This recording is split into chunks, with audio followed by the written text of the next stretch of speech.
Hello friends, welcome to my channel Infothing, daily banking and financial news awareness YouTube channel. Today our news item is Sanjay, our principal economic advisor for finance ministry. So he has given an interview on our economic growth and how the economic growth they are assuming in this financial year and the next financial year, and how banks are recovered their corporate loans from the Insolvency and Bankruptcy Code. So okay, we'll look into deep in this topic. And before that, if you are watching first time our channel, please subscribe and hit the bell icon to get the latest notification. And friends, you can follow our channel in Telegram app. So the Telegram app link given in description.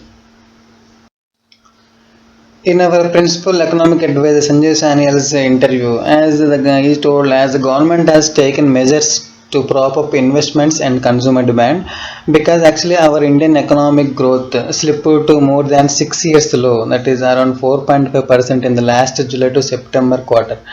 So after that, the government has taken many measures. So corporate tax reductions, the insolvency and bankruptcy code and banking sector reforms have helped and will help propel growth further, told by our Sanjeev Sanyal, principal economic advisor.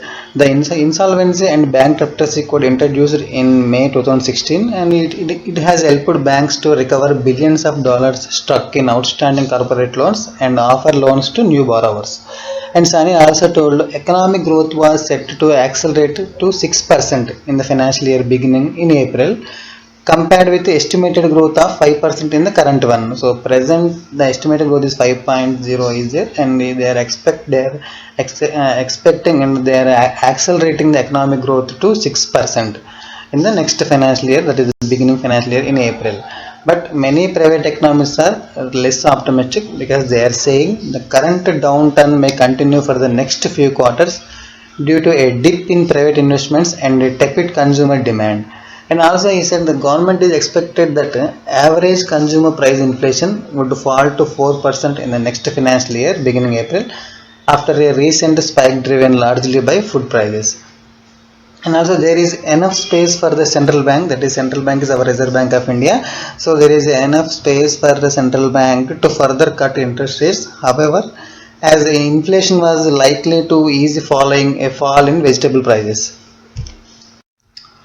Further, Samuel said the Finance Minister Nirmala Sitharaman, who tabled her annual budget earlier this month, told Parliament that the signs of green shoots were visible and the economy was no longer in trouble. So they are telling the economy was no longer in trouble, as informed in the budget. The Reserve Bank of India also last week kept its policy rate steady, but the downwardly the revised country's growth forecast for the first half of the next fiscal year is 5.5% to 6.0%. From actual their earlier projection is 5.9 to 6.3. Now they have changed their forecast to 5.5 to 6%. They forecasted. Sandy also said the budget has offered a clutch of tax incentives for foreign sovereign wealth and insurance funds. Definitely, which would leave more banking funds for the private companies despite higher state borrowings. So other than the coronavirus outbreak in China, so actually there is no major other disruption to India. It was difficult to quantify the impact as the situation was still evolving, like he told. As the last, the Sanjeev Sanyal told, corporate tax reductions and the IBC and the banking reforms have helped and will help propel growth further in this economic. So and also finally the economic growth was set to accelerate to 6% in financial year beginning in April, compared with the estimated growth of 5% in the current financial year. Yeah friends, that was our economic advisors interview. Friends, if you like this video, please like and share. Friends, if you are watching first time our video, please subscribe and don't forget to hit the bell icon. You will get all notification to your mobile. Thank you all. Good night.